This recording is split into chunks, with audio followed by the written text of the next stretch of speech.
Être une bonne personne ne garantit le respect de personne. Souvent, l'obsession de plaire et de satisfaire devient un piège camouflé en vertu. Tu t'épuises, tu t'invisibilises et tu finis par payer un prix élevé pour une paix artificielle. Personne ne va prendre soin de tes limites si tu ne le fais pas d'abord. Nous vivons dans une culture qui applaudit le sacrifice et l'abandon excessif, mais qui se tait devant le coup psychologique de ceux qui s'oublient pour soutenir les autres. La soumission n'est pas de la bonté, c'est de la peur déguisée en générosité. Le stoïcisme ne parle pas d'être une statue froide, mais d'entraîner le caractère pour choisir fermement quand dire oui et, surtout, quand dire non. Celui qui ne se priorise pas devient un outil pour les autres.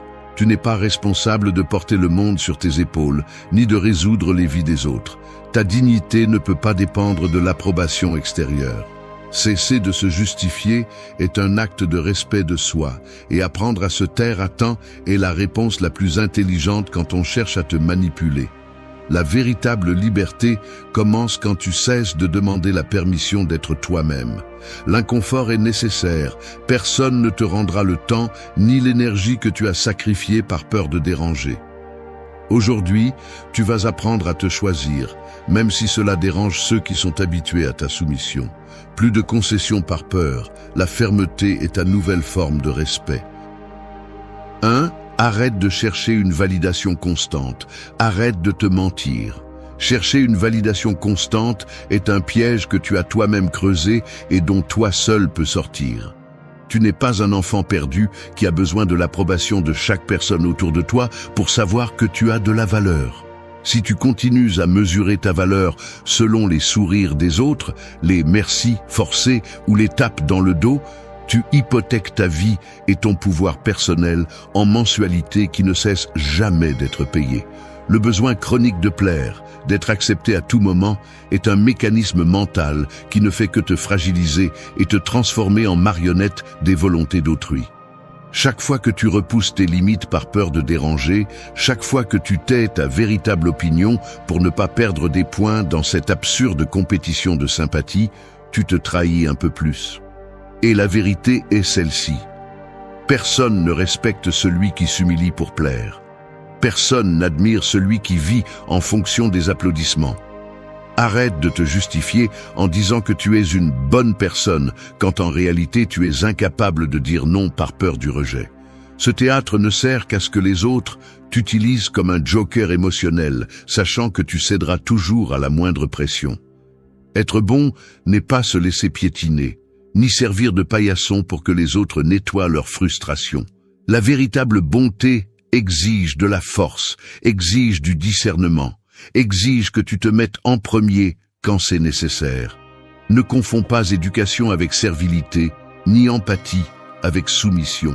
Il y a une énorme différence entre aider par générosité et se donner par peur. Si ta paix dépend de l'approbation des autres, tu es esclave d'attentes que tu ne contrôles même pas. La philosophie stoïque est claire. Ta valeur n'est pas négociable, ta dignité non plus. Les stoïques ne cherchaient pas des applaudissements, ils cherchaient la cohérence interne. As-tu du mal à poser des limites? As-tu peur de décevoir? Alors tu dois commencer à entraîner ce muscle inconfortable qui s'appelle dignité. Chaque fois que tu acceptes l'inacceptable juste par peur de déplaire, tu fractures ton caractère. Ce n'est pas de l'humilité. C'est de la faiblesse, et la faiblesse au fond se paie par du mépris, d'abord le tien et ensuite celui des autres. Remercier pour tout, céder toujours, expliquer tes décisions jusqu'à l'épuisement, vivre en fonction de l'humeur des autres, c'est le manuel d'instruction pour une existence médiocre. Tu veux du respect, mais tu te comportes comme quelqu'un de superflu. Tu veux de la liberté, mais tu vis enchaîné à l'opinion des autres. Si tu cherches vraiment l'intelligence émotionnelle, commence par arrêter de demander la permission d'être toi. Personne d'autre ne va te donner ce feu vert que tu désires tant. La validation externe ne remplit jamais le vide intérieur. Elle l'alimente et l'agrandit. Personne ne viendra te sauver de ta propre insécurité. C'est l'une de ces vérités inconfortables. Les gens ne respectent que ceux qui se respectent d'abord. Arrête de perdre du temps à essayer de t'adapter à des moules qui ne te correspondent pas. Arrête de négocier ta paix pour des miettes d'acceptation. Le respect des autres commence toujours par le respect de soi. Tu n'as pas à t'expliquer tout le temps. Tu n'as pas à plaire à tout le monde. Tu n'as pas à être le sauveteur émotionnel de qui que ce soit. Apprendre à dire non, à se taire quand il le faut, à cesser de justifier chaque pas, est le premier acte de rébellion qui te rend le contrôle de ta vie. La validation est une dette impossible à rembourser et plus tôt tu le comprendras, plus vite tu cesseras d'être l'otage des autres. Choisis ta liberté, même si cela te coûte quelques visages fermés. Personne d'autre ne le fera pour toi. 2. Définissez des limites claires et ne les expliquez pas. Il vous arrive quelque chose de simple. On vous demande une faveur que vous n'avez pas envie de faire. Ce n'est pas urgent, ce n'est pas votre responsabilité, mais vous ressentez une pression silencieuse qui vous pousse à dire oui. Vous notez l'inconfort, ce mélange de culpabilité et de peur de décevoir. Et pourtant, vous êtes là, à inventer une excuse, à hésiter, à chercher une raison convaincante qui justifie votre non. Comme si votre refus devait être approuvé, comme si votre droit à avoir des limites dépendait de la compréhension des autres. Souvent, vous n'y parvenez même pas. Vous finissez par accepter, en ingérant le malaise, en accumulant un ressentiment qui se transforme ensuite en fatigue émotionnelle. Et tout cela pour éviter un moment de tension. Quel prix élevé il en coûte de céder son espace personnel pour un instant de paix apparente. Mais le véritable problème n'est pas à l'extérieur, mais dans la croyance intérieure que vous devez expliquer, négocier ou adoucir vos limites pour qu'elles ne semblent pas être une attaque. C'est un piège mental que vous avez appris depuis votre enfance. L'idée que poser des limites est synonyme d'égoïsme, que être ferme est être insensible ou froid. Ainsi, chaque fois qu'une situation inconfortable se présente, votre esprit se remplit de justifications, prépare des arguments, imagine des réactions négatives et cherche à éviter le conflit à tout prix.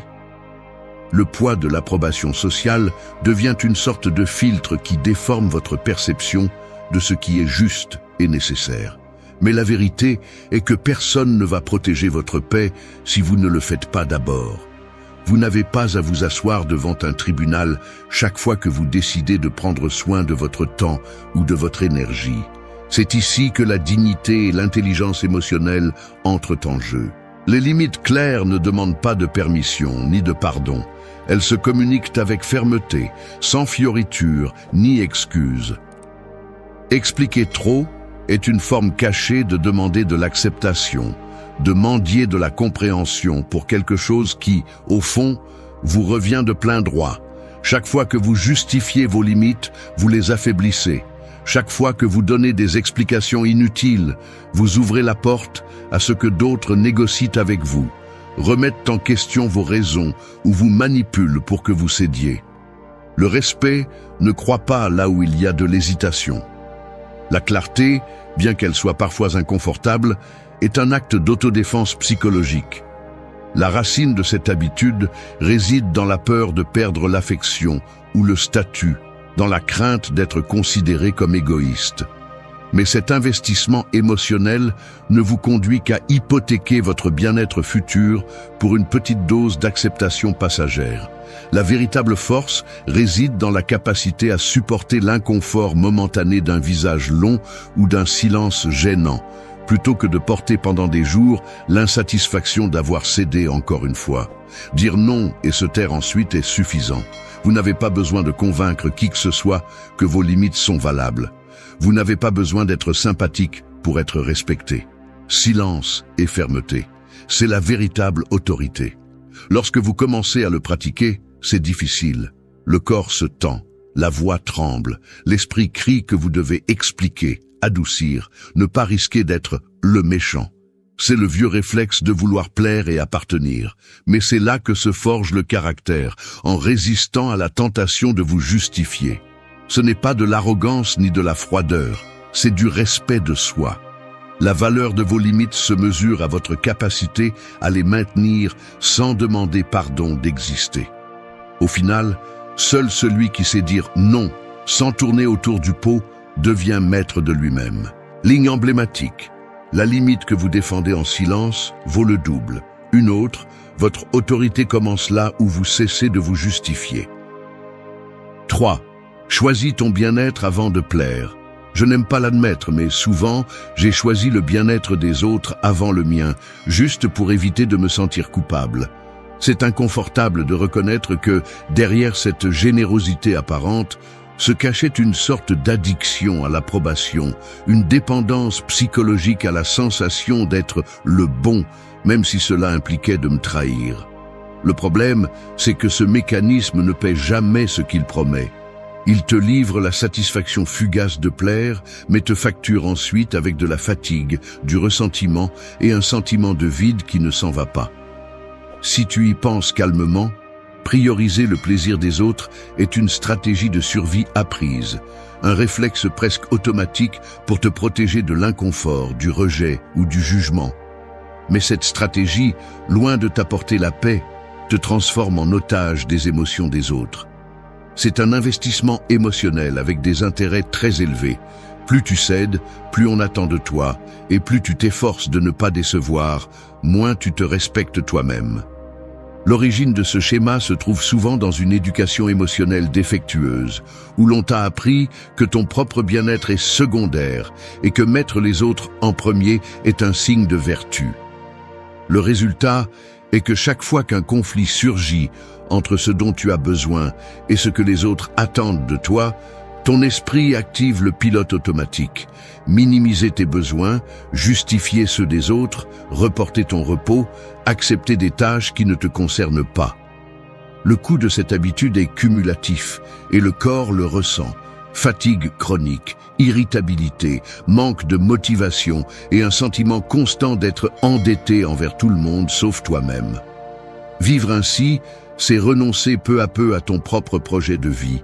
C'est donner du temps, de l'énergie et de la santé en échange d'une image de bonté que personne ne récompensera comme tu l'espères. Sur le plan psychologique, le dilemme est simple. Tu dois décider si tu préfères la tranquillité superficielle de plaire au détriment de ton authenticité ou le malaise momentané de te prioriser, même si cela dérange les autres. La peur d'être égoïste est un piège conceptuel, un filtre mental hérité qui déforme l'idée de justice personnelle. Te prioriser n'est pas négliger les autres, c'est cesser de te sacrifier inutilement par peur de perdre de l'affection. Lorsque tu analyses tes décisions sous cet angle, tu réalises combien de fois tu as agi par peur et non par liberté. C'est ici que l'intelligence émotionnelle réelle entre en jeu. Il ne s'agit pas de te protéger de la douleur des autres, mais d'apprendre à distinguer entre aider par conviction et aider par besoin d'être accepté. La première option ajoute, la seconde te retire. Choisir ton bien-être exige une révision brutale de tes motivations et un entraînement conscient pour tolérer le malaise de décevoir. Personne n'aime recevoir de la désapprobation, mais si tu choisis toujours le chemin facile, tu ne connaîtras jamais le respect de soi. Chaque fois que tu priorises ton repos, ta santé mentale ou ton temps, tu envoies un message clair. Ta vie n'est pas une monnaie d'échange pour acheter de la sympathie. Ces petits actes d'auto-affirmation, bien que gênants au début, construisent une base solide sur laquelle repose une véritable estime de soi. La clé est de comprendre que plaire n'est pas une obligation morale et que personne n'a le droit d'exiger ton sacrifice constant. La philosophie stoïque le dit clairement. Le contrôle sur ce que tu penses et décides t'appartient et seulement à toi. Si tu remets ce contrôle par peur de déplaire, tu perds bien plus qu'un sourire d'autrui. Tu perds la possibilité de vivre en cohérence. Choisis ton bien-être avant de plaire, même si cela implique des visages fermés ou des jugements silencieux. La vraie paix commence lorsque tu cesses de te trahir pour t'intégrer. Il n'existe pas de dignité sans autodéfense consciente. Phrase emblématique, ton bien-être n'est pas négociable. Une autre, le respect des autres ne compense pas l'abandon de soi. 4. Utilisez le silence comme réponse consciente. Un ascenseur arrêté entre deux étages, silence absolu, seulement le bourdonnement lointain du câble tendu et le clignotement froid du panneau de chiffres. Pas de musique, pas de mots, Pas d'échappatoire rapide.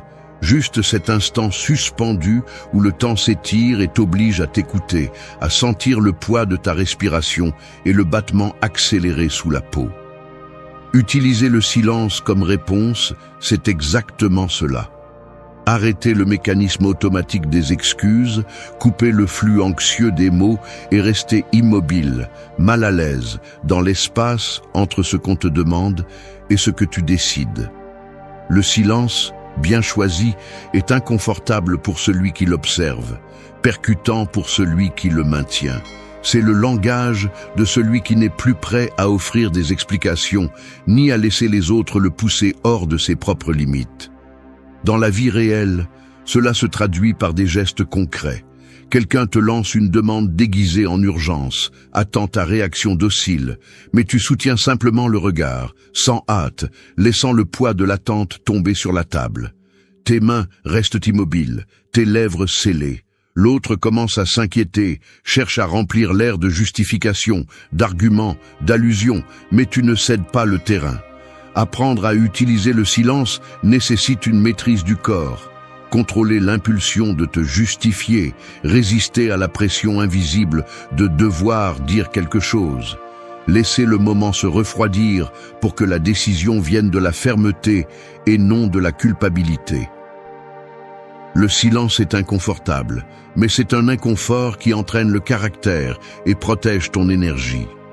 Beaucoup ne supportent pas ce vide et remplissent l'air d'excuses inutiles, comme celui qui se couvre d'une couverture chaque fois que la température baisse. Mais chaque fois que tu choisis de ne pas expliquer, chaque fois que tu permets à l'autre de coexister avec le non-dit, tu renforces ton autorité interne. Il est courant qu'on te qualifie de froid ou distant. C'est le prix initial de cesser d'être prévisible et complaisant. L'inconfort des autres ne t'appartient pas. Lorsque tu romps avec l'habitude de remplir l'espace avec des arguments, tu apprends à valoriser l'information que ton propre silence génère. Tu observes comment l'autre réagit, combien il insiste, à quelle vitesse il recourt à la manipulation ou au reproche. Le silence bien utilisé est un filtre. Il sépare la demande légitime du chantage émotionnel. Il ne s'agit pas de devenir hermétique ou indifférent, mais de choisir quand et comment parler, de ne pas offrir ton énergie à chaque interaction. Le silence est aussi un bouclier, face aux provocations, aux critiques déguisées en conseils ou aux tentatives de te faire douter de tes propres décisions. Se taire est une manière de couper le cycle de l'influence extérieure. Au lieu d'entrer dans le jeu de la justification, d'alimenter le conflit avec des mots, tu choisis la pause, l'espace, la réponse qui ne s'épuise pas. Celui qui maîtrise le silence maîtrise la scène. Ligne iconique. Le silence inconfortable vaut plus que 1000 excuses vides. Tu n'as pas à remplir tous les vides. La véritable force réside dans le maintien de l'espace, dans la résistance à la pression sans te trahir, dans le fait de laisser clairement, sans mots, que ta décision est suffisante en elle-même. Il y a des gestes qui en disent plus que n'importe quelle explication. Le regard ferme, la posture droite, l'immobilité des mains. C'est là que surgit la véritable dignité, la certitude que ta présence ne demande pas de permission. Laisse le silence parler pour toi. Celui qui ne sait pas coexister avec lui ne sait pas non plus respecter tes limites. Ligne iconique. Celui qui maîtrise le silence devient maître de son temps et de sa paix. 5. Ne prends pas la responsabilité de la vie des autres.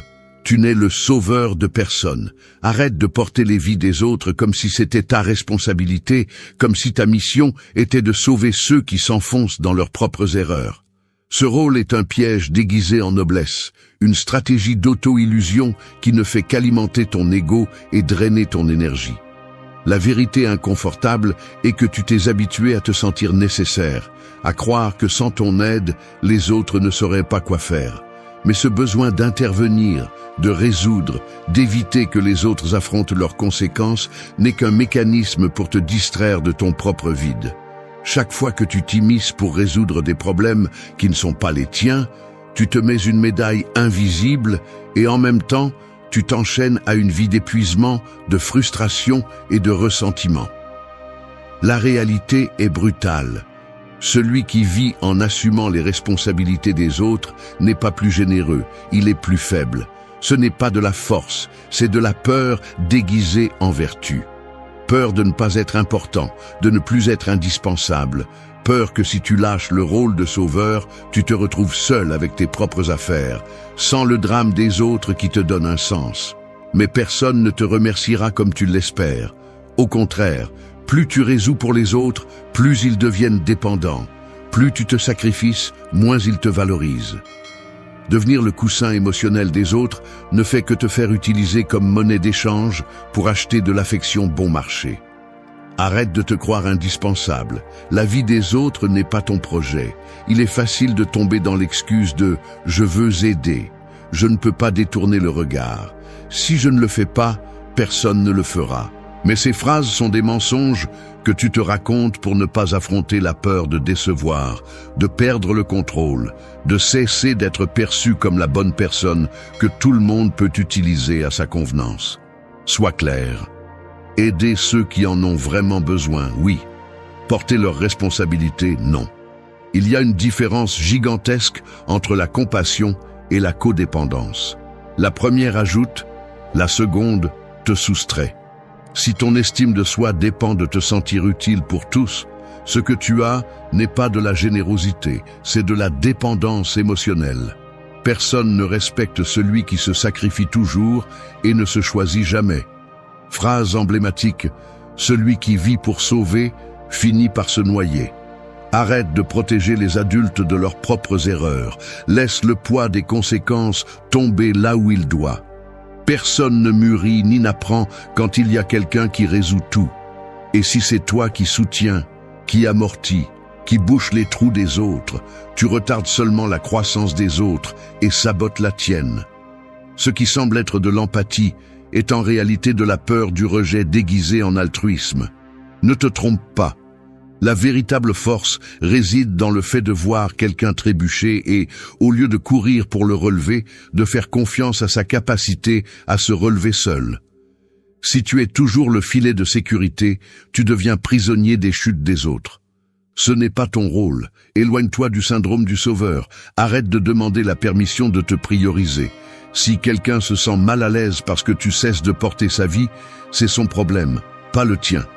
La dignité commence lorsque tu lâches le besoin d'être le héros et que tu te choisis toi-même. Phrase emblématique. Ta vie n'est pas la scène des batailles des autres. Celui qui veut vraiment du respect apprend à lâcher la responsabilité qui ne lui revient pas. Tu n'es pas indispensable, tu es libre. 6. Sois juste avec vous-même avant d'être généreux. La justice commence par soi-même, même si cela fait mal à l'admettre. Vous ne pouvez pas parler de véritable générosité si vous passez votre vie à ignorer vos propres besoins, à remettre à plus tard vos désirs et à reléguer votre bien-être au dernier plan. C'est une contradiction brutale. Vous vous efforcez tant d'être juste et disponible pour les autres, mais vous êtes implacable avec vous-même. Vous vous imposez des sacrifices que vous ne demanderiez jamais à personne d'autre. Cette balance déséquilibrée n'est pas une vertu, c'est de l'abandon de soi déguisé en bonté. Ce que vous appelez générosité est souvent une peur d'être égoïste, une peur de ne pas être à la hauteur des attentes, une peur de ne plus être nécessaire. Vous vivez en vous préoccupant de ne pas décevoir, de ne pas déranger, de toujours répondre présent, même si pour y parvenir, vous devez vous trahir un peu chaque jour. La voix intérieure qui vous dit que ce n'est pas si grave, que les autres en ont plus besoin, que vous pouvez supporter, est le mécanisme qui perpétue cette injustice silencieuse. Ainsi, vous devenez le juge le plus sévère de vos propres besoins et le défenseur inflexible de ceux des autres. La racine de ce schéma réside dans une croyance ancienne et profondément ancrée. L'idée que se prioriser est une faute, que penser d'abord à soi est une sorte de péché moral, mais personne ne vous récompense pour vous sacrifier en silence. Au contraire, vous vous habituez à être la ressource facile, le joker qui est toujours là, même lorsque vous ne pouvez plus. Ce système fonctionne par inertie. Vous vous retrouvez à résoudre, à accompagner, à céder. Et quand enfin vous vous demandez ce dont vous avez besoin, La seule chose qui apparaît est une sensation de vide et de fatigue accumulée.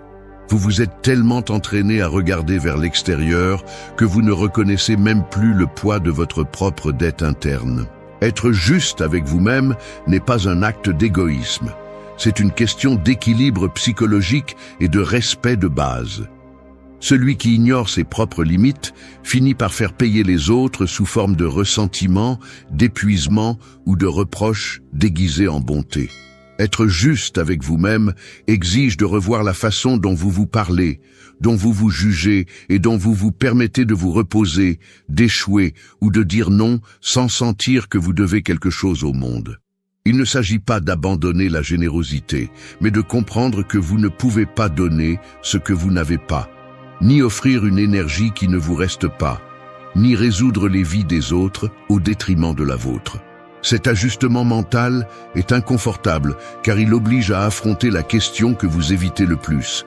Quelle part de votre générosité est authentique et combien est un mécanisme pour masquer votre peur de ne pas valoir si vous cessez d'être utile?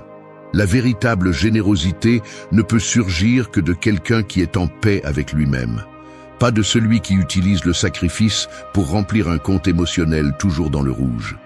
Prendre soin de soi est un acte de justice fondamentale. Ligne emblématique. Personne ne va vous rendre ce que vous vous refusez vous-même. La philosophie stoïque insiste sur ce point.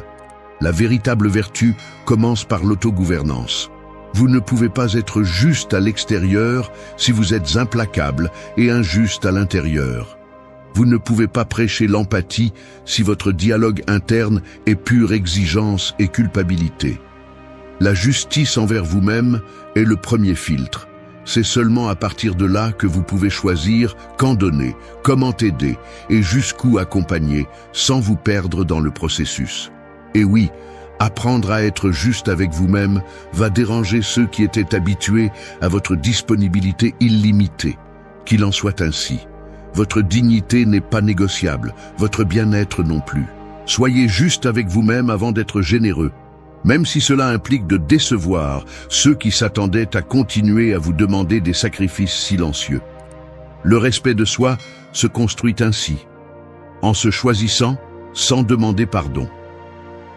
Ligne emblématique, justice personnelle avant sacrifice chronique. 7. Priorise ta dignité plutôt que l'approbation. Tu arrives à une réunion de famille et presque sans t'en rendre compte, tu te retrouves à accepter des commentaires sur ta façon de vivre, tes décisions, même tes silences. Quelqu'un donne son avis sur ton travail, un autre remet en question ton dernier choix personnel et l'ambiance se remplit de petites évaluations déguisées en intérêt. Ton premier réflexe est d'acquiescer, de sourire, d'adoucir le moment pour ne pas créer de tension ni te sentir hors de place. Mais chaque fois que tu avales une gêne, chaque fois que tu baisses la tête pour éviter une discussion minime, ce que tu fais réellement, c'est mettre ta dignité au second plan et donner la priorité à l'approbation de ceux qui t'entourent. Le mécanisme est simple et profondément ancré. On t'a conditionné à penser que plaire est plus important que d'être fidèle à toi-même, que faire plaisir au groupe est une bouée de sauvetage social que tu ne peux pas lâcher.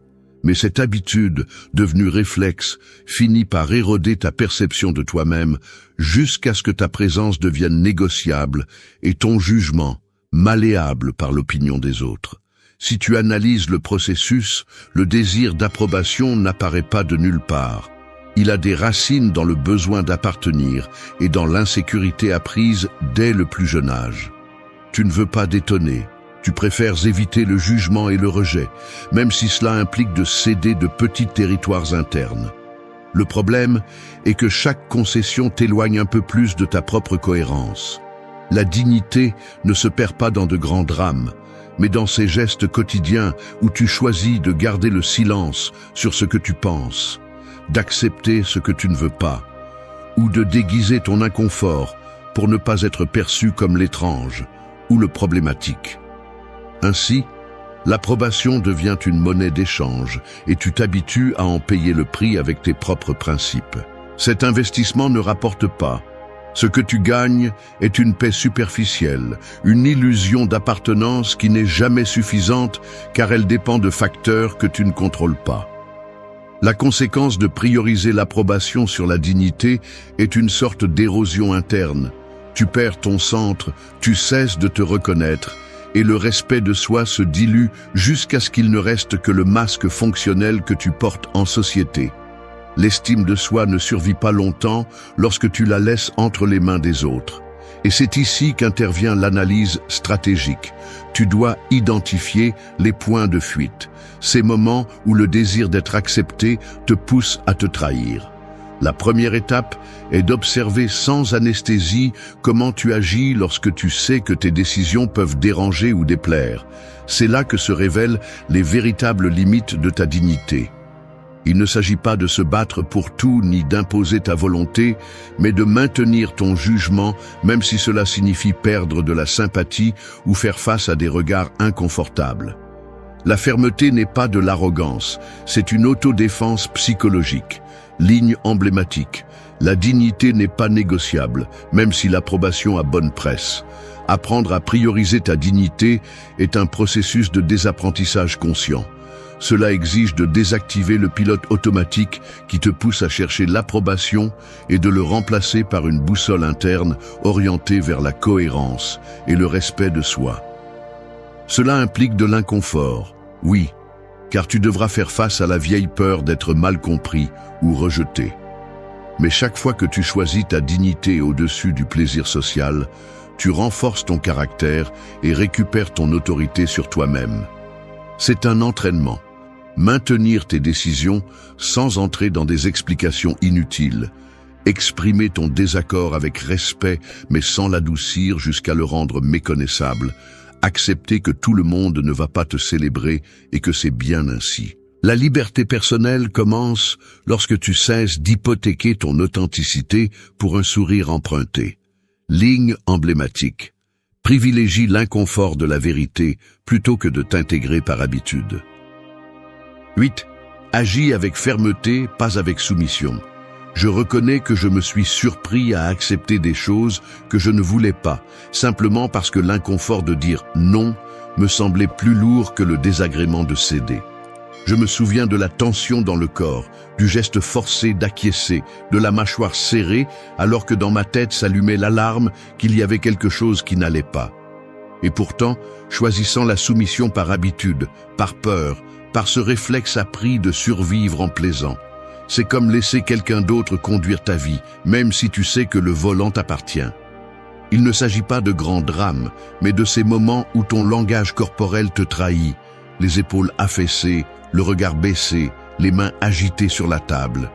Chaque fois que tu agis depuis la soumission, ta présence se rétrécit un peu plus, ta voix s'éteint et ton énergie se disperse à plaire plutôt qu'à affirmer ton avis. La fermeté, en revanche, a une texture différente. Elle se remarque dans la posture droite, dans le regard qui ne se cache pas, dans le ton de voix qui ne monte ni ne descend pour s'adapter à l'ambiance extérieure. Agir avec fermeté n'est pas crier ni s'imposer, c'est maintenir la décision, même si l'atmosphère se tend, même si l'autre fronce les sourcils ou croise les bras en signe de désaccord. C'est le geste de celui qui n'est pas prêt à céder son espace intérieur pour quelques miettes d'approbation. Il y a un moment clé, cet instant où tu ressens la pression de céder, et au lieu de te recroqueviller, tu restes là où tu es. Tu n'expliques pas trop, tu n'embellis pas ton refus, tu le maintiens simplement, laissant l'autre voir que ta décision est inébranlable. C'est ainsi que l'on entraîne la dignité, en supportant le poids du silence, en tolérant l'inconfort des autres sans l'absorber comme une responsabilité personnelle. L'habitude de la soumission se nourrit de petits gestes quotidiens. Le oui que tu voulais être un non, le sourire qui cache le malaise, l'excuse inutile pour éviter un frottement. Mais la fermeté se forge aussi dans des détails simples. Maintenir le dos droit, regarder en face, parler en phrases courtes et claires. La sécurité se transmet plus parce que tu ne cèdes pas que parce que tu expliques. Ceux qui t'entourent le perçoivent. L'énergie change, le traitement s'ajuste. Le respect grandit à mesure que tu cesses de demander la permission d'avoir ton propre avis. Personne ne peut respecter celui qui plie sous la moindre pression. Le respect se construit à partir de la cohérence, pas de la complaisance. Ne confonds pas fermeté avec froideur. La fermeté est clarté, pas rigidité. C'est la capacité de reconnaître tes limites, de choisir quand t'aider et quand te retirer, d'écouter sans laisser l'opinion des autres submerger ton propre jugement. Dans la pratique, cela se ressent comme un contrôle interne, comme si le centre de gravité était en toi et non chez les autres. C'est une autorité silencieuse, sans besoin de te justifier ni d'élever la voix. Celui qui agit avec fermeté occupe de l'espace sans envahir, marque sa présence sans écraser. La véritable autorité est silencieuse, mais elle se ressent dans l'air. Personne ne l'accorde, tu la construis chaque fois que tu choisis de ne pas te trahir.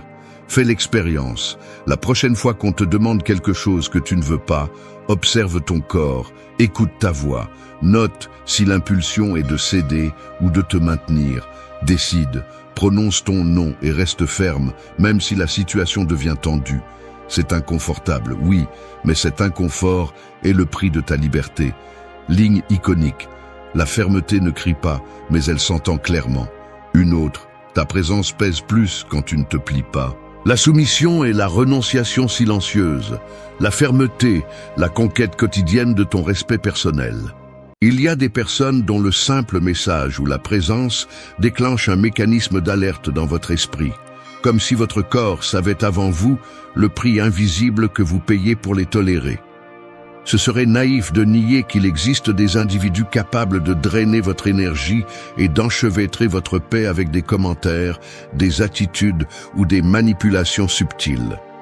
Le stoïcisme ne sucre pas la réalité.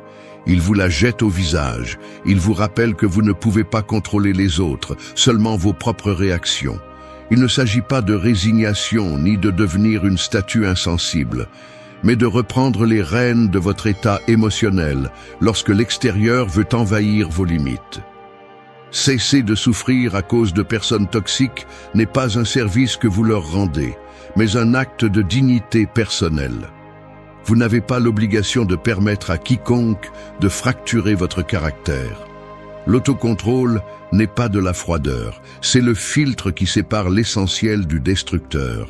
Il y a une différence brutale entre la tolérance et la soumission émotionnelle. L'une vous renforce, l'autre vous condamne à la dépendance. Personne ne mérite d'avoir le pouvoir de dicter votre état d'esprit. Ce qui est en jeu, c'est votre paix et votre énergie quotidienne. Chaque fois que vous cédez le contrôle, vous perdez un peu de vous-même. Aujourd'hui, nous allons parler de 10 leçons stoïques, pratiques et directes pour rompre ce cycle. Parce que vous méritez une vie où votre bien-être ne soit pas l'otage des fractures des autres. Votre tranquillité est votre patrimoine. Défendez-la avec discipline. 1. Identifie les comportements qui drainent ton énergie. La vérité est celle-ci. Personne ne te vole ton énergie. C'est toi qui décides de la laisser entre les mains de comportements que tu sais déjà t'épuiser. Ce n'est pas une question de malchance, ni de croiser des personnes difficiles. C'est une question d'habitude mentale que tu répètes même en sachant qu'elle te coûte cher. Ici, il n'y a pas de place pour des excuses. Si tu continues à accorder ton attention à des conversations inutiles, si tu acceptes des invitations qui te pèsent plus qu'elles ne t'apportent, si tu restes dans des dynamiques où tu finis toujours par te justifier ou te sentir insuffisant, tu n'es pas une victime, tu es complice de ta propre fatigue. Le premier pas, et le plus inconfortable, est de cesser de nier ta responsabilité. Personne d'autre ne va identifier ces comportements pour toi, ni les signaler sans que tu ne le prennes comme une attaque. La compassion bon marché ne va pas te sauver. Ce dont tu as besoin, c'est d'un inventaire honnête des gestes automatiques, des réponses réflexes, des silences forcés et des concessions que tu fais chaque jour par peur du conflit. La plupart du temps, tu sais parfaitement quelles sont ces situations et ces personnes qui te laissent t'épuiser. Mais tu préfères détourner le regard, car l'admettre signifierait devoir agir. Et agir, implique de l'inconfort, des ruptures, parfois une solitude temporaire. Alors tu te racontes l'histoire que ce n'est pas si grave, que c'est normal de se sentir épuisé, que la vie est ainsi. Ce n'est pas du réalisme, c'est de la lâcheté mentale. Le stoïcisme ne consiste pas à être froid ou distant, il s'agit d'être impitoyablement clair sur tes limites et sur ce que tu permets d'entrer dans ton espace émotionnel. Ton énergie n'est pas infinie, et chaque fois que tu l'offres à la plainte, au drame des autres, à la manipulation déguisée en préoccupation, tu hypothèques ton bien-être. Si tu t'épuises pour des choses que tu ne peux pas contrôler, c'est parce que tu t'es habitué à ne pas filtrer, à ne pas discerner, à ne pas dire non quand il le faut.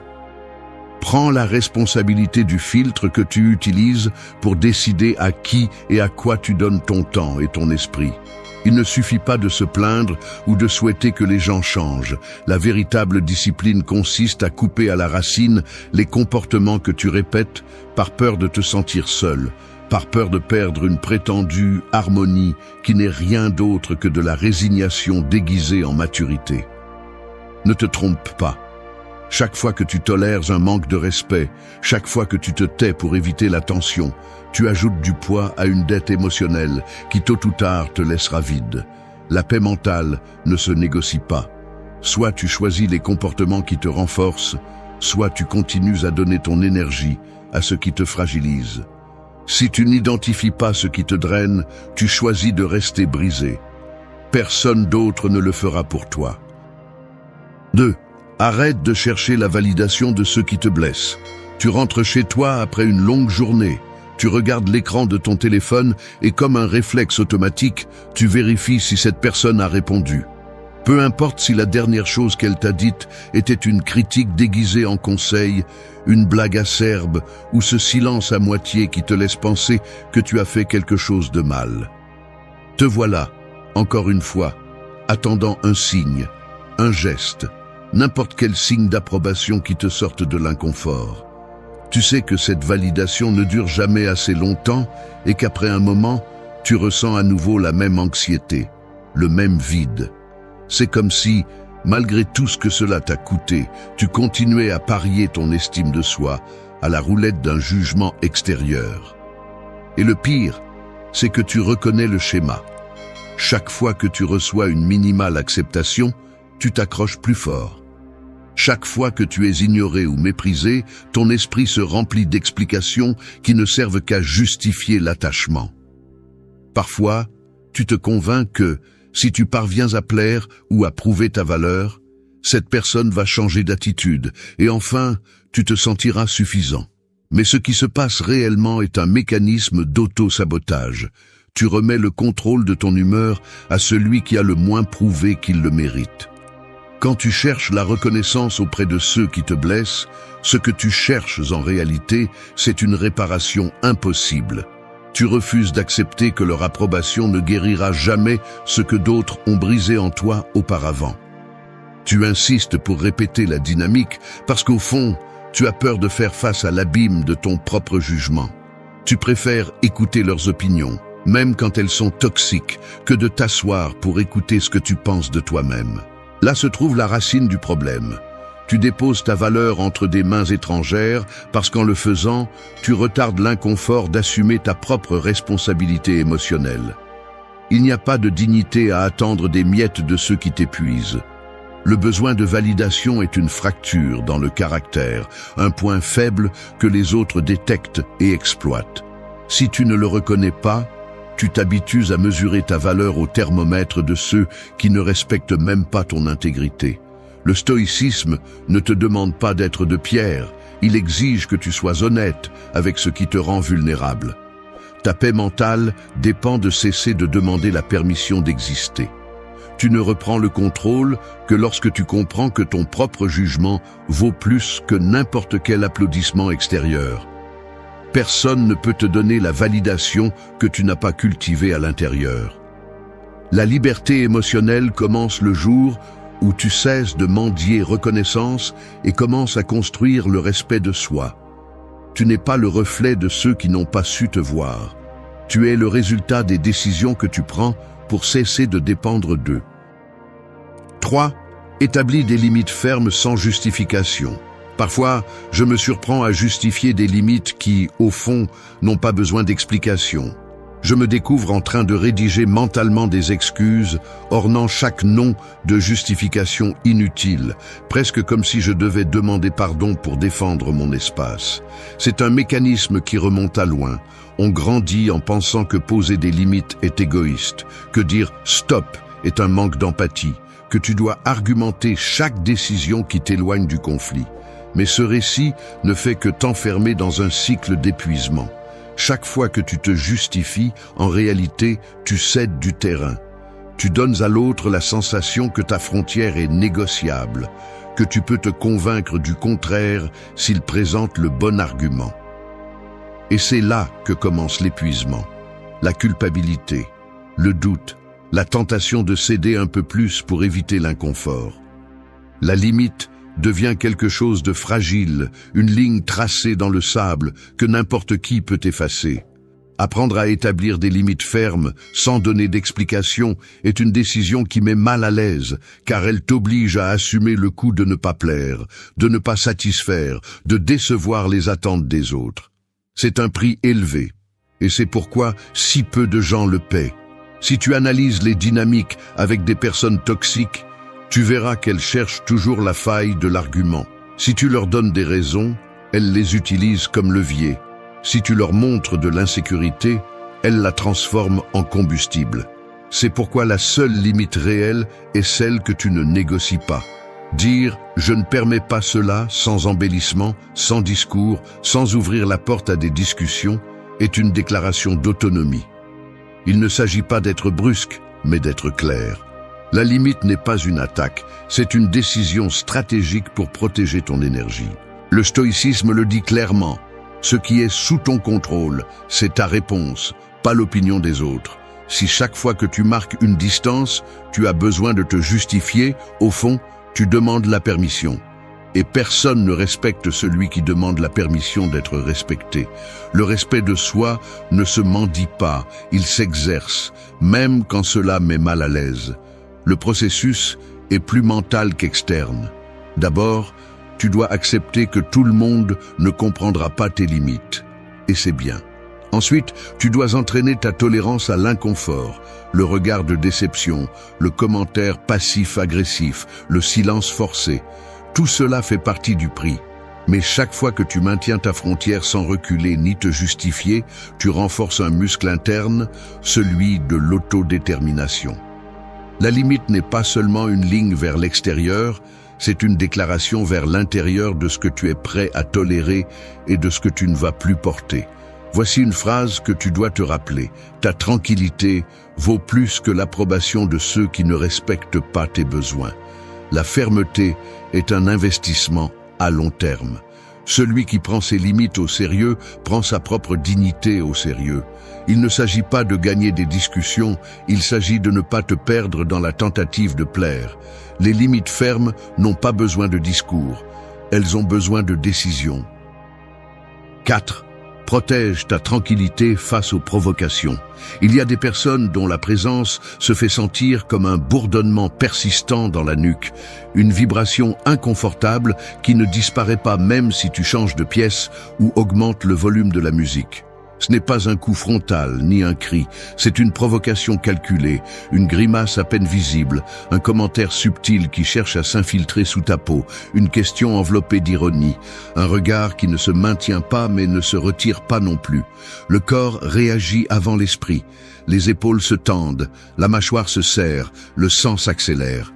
À cet instant, tout ton entraînement émotionnel est mis à l'épreuve. L'instinct t'invite à répondre, à rendre le coup avec des mots, à te justifier, à prouver que tu n'es pas faible. Mais c'est justement là que se joue la partie. La provocation n'a de pouvoir que si tu l'acceptes, si tu entres dans le jeu qu'on te propose. Il est facile de tomber dans le piège de la réaction, beaucoup plus difficile de choisir le calme comme bouclier.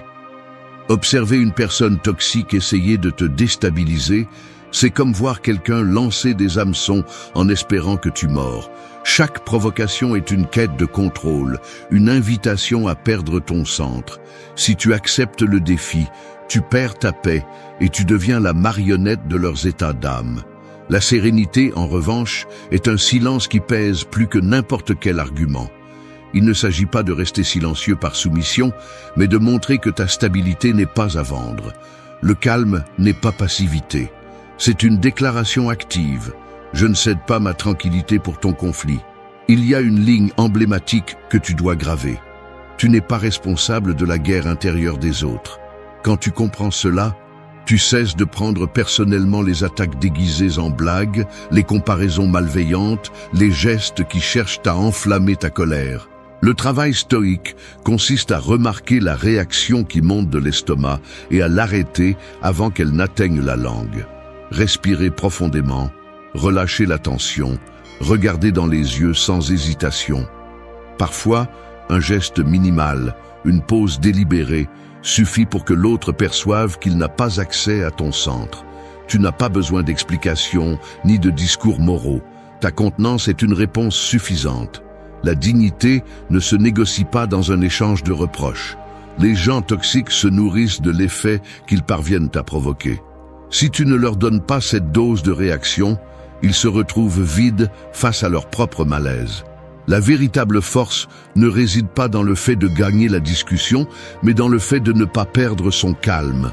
Maintenir la sérénité face à la provocation est un acte de résistance. C'est comprendre qu'à chaque fois que tu choisis de ne pas entrer dans le jeu, tu construis un mur invisible qui protège ton énergie. La provocation n'est efficace que si tu la subventionnes avec ta paix. Voici une autre ligne emblématique. Ta tranquillité est un territoire sacré. Défends-le. La prochaine fois que quelqu'un essaie de t'entraîner dans son drame, souviens-toi que ta réaction t'appartient. Personne ne mérite le pouvoir de te sortir de ton centre. Chaque provocation est une opportunité de te prouver que ton bien-être ne dépend pas du déséquilibre des autres, mais de la discipline avec laquelle tu choisis tes batailles. 5. Ne laisse pas les autres dicter ton état. Tu n'es pas un thermomètre du malaise des autres. Chaque fois que tu ajustes ton humeur en fonction des émotions ou des commentaires des autres, tu deviens la marionnette d'une représentation médiocre qui ne t'appartient même pas. C'est pathétique de voir combien de personnes remettent leur sérénité entre les mains de gens dont le jugement n'a jamais rien apporté de bon. Tu te convaincs que céder est de l'empathie, que d'être sensible fait de toi une meilleure personne. Et ainsi tu traînes ta peine tout au long de la journée, réagissant à chaque geste, à chaque mot, à chaque silence gênant. Combien de temps vas-tu hypothéquer ta tranquillité, juste par peur de paraître froid, distant ou égoïste? Ne confonds pas compassion et soumission. La véritable compassion commence lorsque tu fais clairement comprendre que ton état intérieur n'est pas ouvert à la manipulation émotionnelle de quiconque. Le stoïcisme ne te demande pas d'être de pierre, mais exige une discipline brutale. Personne n'a le droit de s'installer dans ta tête et de tirer les ficelles de ton humeur. Si quelqu'un arrive de mauvaise humeur, tu n'as pas à te laisser contaminer. Si un autre décharge sa frustration sur toi, tu as le droit de ne pas laisser ce poison s'infiltrer dans tes décisions. Chaque fois que tu réponds avec anxiété ou colère aux caprices émotionnels d'un autre, tu te rabaisses à son niveau et perds le contrôle de ce qui t'appartient vraiment, ton esprit. C'est la différence entre être maître de soi ou esclave des circonstances. Ce qui t'affecte, tu l'autorises. Grave-le en toi. Beaucoup se cachent derrière des prétextes lamentables. C'est que je suis très empathique. Je ne peux pas m'en empêcher. Les attitudes des autres m'affectent beaucoup. Mensonge. Ce que tu ne veux pas, c'est assumer le coût de l'indépendance émotionnelle, la solitude occasionnelle, le rejet, le jugement de ceux qui ne supportent pas de te voir stable pendant qu'ils s'effondrent. Si nécessaire, apprends à être inconfortable. Le confort est le prix de la médiocrité émotionnelle. Tu ne dois ta joie à personne, ni tu n'as à porter le poids des autres chaque fois que quelqu'un décide de s'enliser dans la boue de son propre drame. Le contrôle émotionnel ne s'improvise pas, il se travaille. Tu dois décider à chaque instant si tu remets ta paix aux fluctuations des autres ou si tu restes ferme sur ton propre axe. La discipline est simple, bien que pas facile. Observe, reconnais l'influence et coupe-la à la racine. Le respect de soi n'est pas négociable. Voici la seule ligne qui compte. Ton état est ta juridiction exclusive. Le défendre est une question de dignité. Ne permets plus, ne serait-ce qu'un jour, que le climat émotionnel des autres dicte ta prévision interne. Tu peux être empathique sans être une éponge. Tu peux comprendre sans absorber.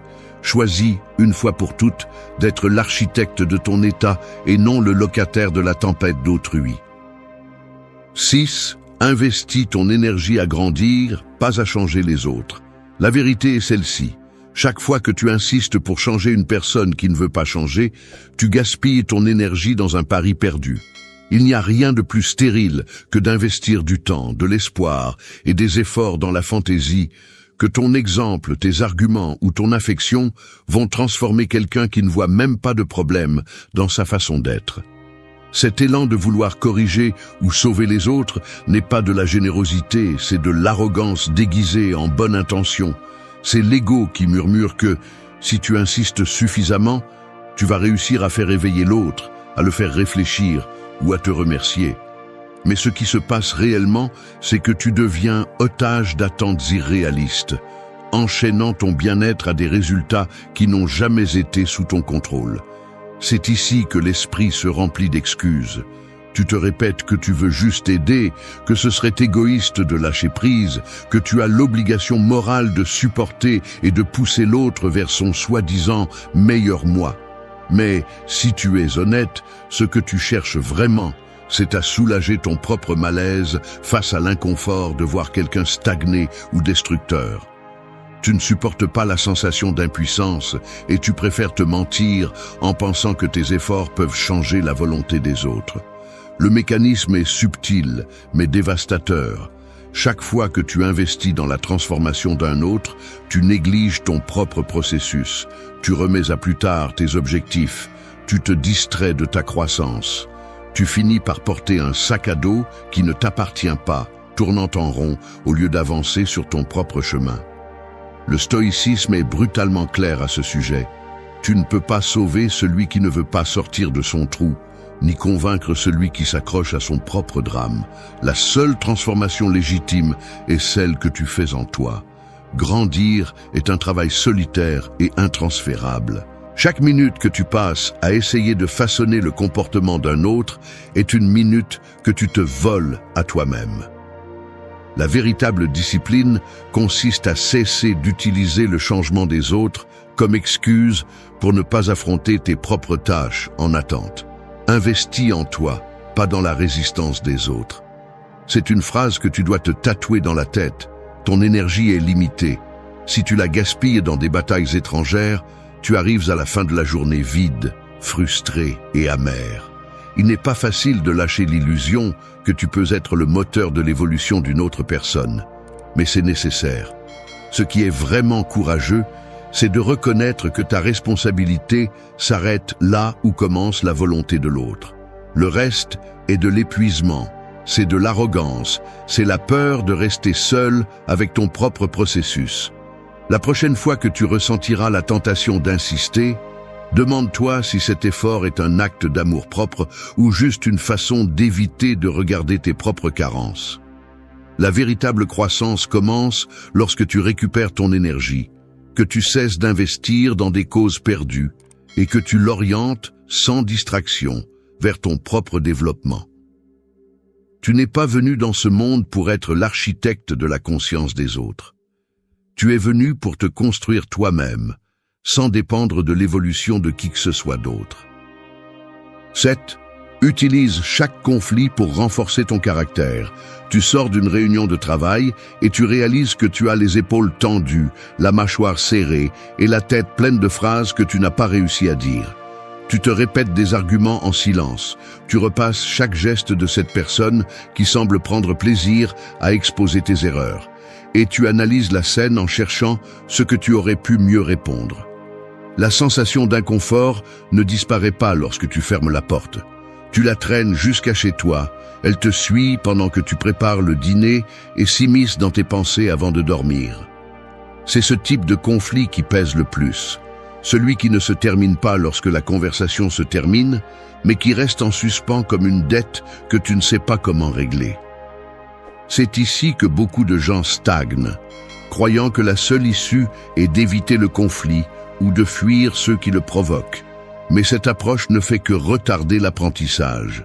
Le conflit est inconfortable, oui, mais c'est aussi le filtre le plus efficace pour te montrer dans quel domaine ton caractère reste vulnérable, quels boutons peuvent être pressés et quelles blessures restent à cicatriser. Du point de vue stoïque, chaque choc avec une personne difficile est un laboratoire de connaissance de soi. Il ne s'agit pas de chercher le conflit, mais de l'observer comme un test de résistance. Quelle partie de toi réagit avec colère? Quelle partie se sent méprisée? Quel mécanisme mental te pousse à te justifier ou à te taire? Si tu l'analyses avec honnêteté, le conflit met en lumière tes insécurités, tes attachements et tes schémas automatiques de défense. Le véritable problème n'est pas l'autre, mais la facilité avec laquelle tu permets à son attitude de te sortir de ton centre.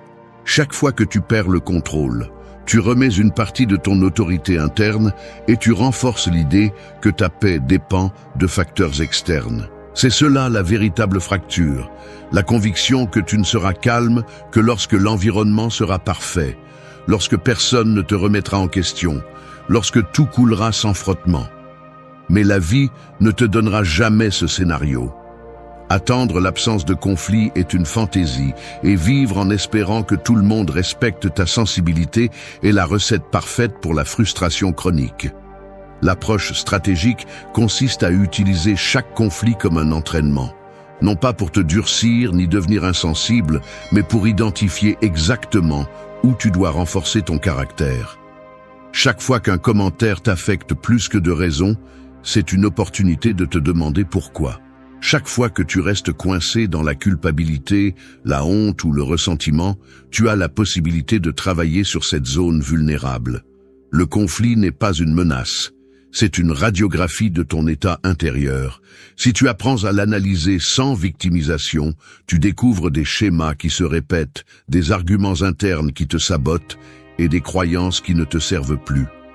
Ce n'est qu'alors que tu peux décider de manière consciente quelle partie du poids tu veux continuer à porter et quel est le moment de lâcher prise. Souviens-toi de cela. Le conflit révèle, il ne détruit pas.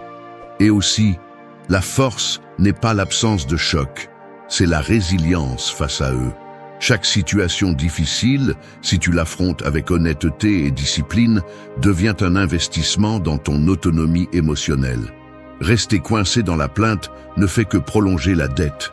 Utiliser le conflit comme miroir est ce qui te fait vraiment grandir. Personne ne se renforce en fuyant le frottement, mais en apprenant à supporter le coup de la clarté. 8. Choisis des relations qui renforcent ton équilibre. Parfois, je me retrouve à des dîners ou des réunions entouré de personnes avec lesquelles, en théorie, je devrais me sentir à l'aise. Mais au fond, je veux juste que la nuit se termine. Je regarde les mains agitées sur la table, la façon dont certains sourient sans regarder dans les yeux, les commentaires superficiels que personne n'ose remettre en question. Je perçois comment mon énergie diminue, alors que je fais semblant d'être intéressé, que je ris par obligation et que mon corps, bien qu'il soit encore assis là, demande depuis longtemps à s'enfuir. Ce n'est pas seulement de l'inconfort social, c'est la sensation d'investir ma présence dans des lieux qui ne m'apportent rien, de rester par habitude, par peur du vide laissé par la coupure de certains liens. Je réalise que cette fatigue n'est pas accidentelle. C'est le résultat direct de choisir, encore et encore, des relations qui ne font qu'aggraver mon épuisement mental, pas mon équilibre. L'environnement dans lequel tu évolues te façonne, même si tu ne l'admets pas. Si tu t'entoures de personnes qui se nourrissent de commérages, qui aiment pointer les erreurs des autres ou qui vivent dans un drame constant, tu n'as pas besoin d'être agressé directement pour te sentir vidé. Il suffit de partager le même air, d'écouter le même ton de plainte, d'avaler les mêmes silences tendus. Ces dynamiques, avec le temps, deviennent une sorte de normalité toxique. Tu commences à penser que le malaise fait partie du contrat, qu'il n'y a pas d'alternative, que toutes les relations apportent ce poids. Mais voici la vérité inconfortable. Chaque choix de compagnie est un filtre qui détermine la qualité de tes pensées, de tes émotions et même de tes objectifs.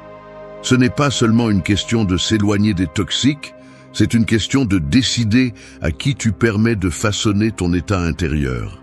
Observer les micro-comportements de ceux qui t'entourent est un exercice brutal. Tu remarques des gestes d'approbation dissimulés, des blagues qui cherchent à se positionner au-dessus, des regards qui examinent plus qu'ils n'accompagnent.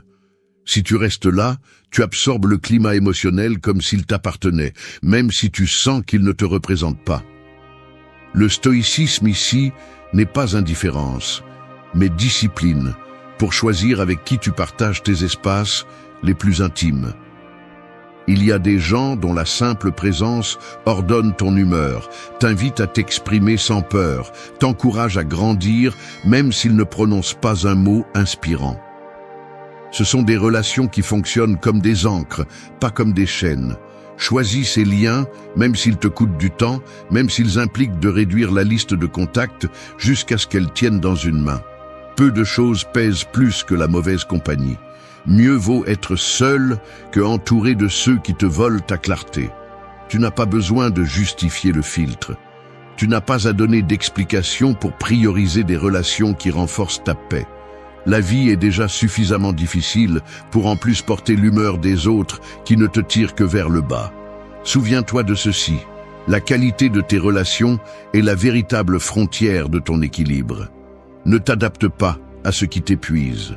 C'est la seule loyauté que tu te dois. Bien choisir ceux que tu laisses entrer est un acte de respect envers soi-même. Et ce respect, une fois consolidé, commence à protéger ta vie de la toxicité qui te semblait auparavant inévitable. 9. Libère-toi du ressentiment pour avancer. Le ressentiment est comme une encre rouillée attachée à tes chevilles. Peu importe combien tu essaies d'avancer, chaque pas devient plus lourd, chaque décision plus lente, chaque jour une répétition du même effort inutile. Tu continues à porter des histoires qui ne t'appartiennent pas, comme si la dette émotionnelle de ce qu'on t'a fait te donnait un certain pouvoir. Mais ce que tu obtiens, c'est de sombrer dans ton propre poison. Arrête de te mentir. S'accrocher au ressentiment ne te protège pas, ça te déforme seulement. C'est un mécanisme de défense mal calibré, une excuse élégante pour ne pas lâcher le rôle de victime. Tu veux que l'autre paie, que l'injustice s'équilibre, que la vie reconnaisse ta douleur et la compense. Mais le seul compte qui augmente, c'est le tien, le compte de l'usure, du temps perdu, de l'énergie que tu offres à la mémoire de ceux qui t'ont déjà prouvé leur capacité à te blesser. Il n'y a pas de dignité dans cet attachement à la blessure. Ce que tu appelles mémoire te coûte très cher. Beaucoup s'accrochent au ressentiment parce qu'ils croient que le lâcher, c'est abandonner, comme si pardonner ou laisser derrière soi était un acte de faiblesse. Tu te répètes des phrases bon marché sur le fait de ne pas oublier pour justifier ta colère, mais en réalité, c'est la peur de rester vide, la peur d'accepter que tu as passé des années à nourrir une émotion qui ne t'a jamais rien apporté d'utile. Le ressentiment est un investissement à perte. Tout ce que tu y mets se transforme en frustration et en autocondamnation. Tu préfères continuer à réciter mentalement la liste des griefs, écrire des discours internes que tu ne prononceras jamais. Et ainsi tu reportes la conclusion d'une histoire qui n'existe que parce que tu continues à financer le souvenir. Voici la phrase que tu dois te tatouer. Le ressentiment est une prison avec la porte ouverte. Si tu ne sors pas, c'est parce que tu choisis de rester. Le stoïcisme est brutal avec ses pièges mentaux. Il ne te permet pas de te cacher derrière la douleur, ni de chercher du réconfort dans l'autocompassion. Il te dit, sans détour, que ton seul pouvoir réel est de décider ce que tu fais de ce qui t'est arrivé. Tu peux rester piégé dans le cycle du reproche, ou tu peux couper à la racine et utiliser cette énergie pour te reconstruire, pas pour punir qui que ce soit. Il n'y a pas d'excuse suffisante pour rester enchaîné à des émotions qui te diminuent. Arrête d'attendre que l'autre répare ce qu'il a brisé. La réparation t'appartient. Et elle commence quand tu acceptes que le passé ne peut pas être réécrit, seulement redéfini. Si tu as du mal à lâcher prise, c'est parce qu'au fond, tu t'es habitué à te définir par la blessure. Mais personne qui se respecte ne se permet de vivre attaché à des dettes qui ne lui appartiennent pas. Choisis d'avancer même si ça fait mal. Laisse tomber le ressentiment comme on se débarrasse d'un fardeau inutile au bord du chemin. Ce n'est pas l'oubli, c'est la survie. Le passé ne se guérit pas en ruminer le mal, il se surmonte en cessant d'y investir. La liberté commence le jour où tu cesses de négocier avec l'amertume. Lâcher prise n'est pas perdre, c'est reprendre le contrôle. Si tu n'oses pas lâcher, tu te condamnes à répéter l'histoire jusqu'à l'épuisement. Avance, même si tu dois traîner les pieds. Personne ne va te libérer de ce poids, sauf toi. 10. Fais de ta paix une priorité quotidienne. La paix intérieure n'est pas un accident, c'est une décision quotidienne et consciente. Ce que tu ne mets pas en premier finit au fond de tes priorités, et cela inclut ton propre bien-être. Il y a un piège psychologique que tu répètes sans t'en rendre compte. Tu crois que ta tranquillité est le résultat de ce qui se passe autour de toi, comme si c'était un bénéfice secondaire et non une tâche active. Tu attends que tout soit en ordre, que les autres collaborent, que les circonstances soient favorables, et seulement alors tu te permets de baisser la garde. Mais ainsi, la paix n'arrive jamais, car il y a toujours quelque chose, ou quelqu'un, prêt à la saboter. Il est facile de remettre à plus tard le soin mental quand personne ne te le demande, mais le prix que tu paies est celui de la fatigue chronique, de l'irritabilité et de ce sentiment d'être toujours à la merci de facteurs externes. Pose-toi la question inconfortable. Combien de fois par jour trahis-tu ta sérénité juste pour éviter le jugement des autres, pour ne pas sembler insensible, pour te conformer à des attentes que tu ne partages même pas? Chaque fois que tu repousses un repos que ton corps réclame, chaque fois que tu acceptes des conversations que tu sais épuisantes, chaque fois que tu te forces à résoudre des problèmes qui ne te concernent pas, tu choisis l'épuisement plutôt que la stabilité. Le plus grave, c'est que tu le fais de manière automatique, sans t'arrêter pour analyser que cette accumulation de petites concessions est ce qui finit par te voler la clarté et la force. La paix n'est pas une pause entre les conflits, c'est la discipline de maintenir ton centre au milieu de l'épuisement quotidien. Personne ne défendra ta tranquillité si tu ne la protèges pas d'abord. L'erreur la plus courante est de confondre la paix avec la passivité. Tu crois qu'être pacifique, c'est éviter le conflit, céder pour ne pas déranger ou te résigner à ce que les autres décident. Mais la véritable paix n'est pas l'absence de friction. C'est la capacité de te tenir ferme dans tes principes, même si l'environnement est défavorable. Elle se construit avec des limites claires, avec des routines qui te nourrissent, avec des décisions qui priorisent ton équilibre, même si cela signifie décevoir ceux qui s'attendent à ce que tu sois leur soutien émotionnel inconditionnel. La paix est un investissement, pas une récompense. Et comme tout investissement, elle nécessite une vigilance quotidienne, une révision des habitudes, remettre en question les inerties émotionnelles qui te poussent à reculer. Il n'y a pas de dignité à vivre fragmenté pour accommoder le désordre des autres. Si chaque jour tu ne fais pas de ta calme une priorité, tu deviens le résultat des pressions et des demandes des autres. Ta paix est ton patrimoine le plus précieux. Elle ne se négocie pas, ne se remet pas à plus tard, ne se donne pas en échange d'acceptation. Commence à traiter ta tranquillité comme tu traites ce que tu chéris le plus, avec discipline, avec jalousie, avec la conscience que la perdre te coûte trop cher. Personne d'autre ne peut assumer cette tâche à ta place. La paix est une décision que tu renouvelles chaque matin, pas un luxe que le monde t'accorde.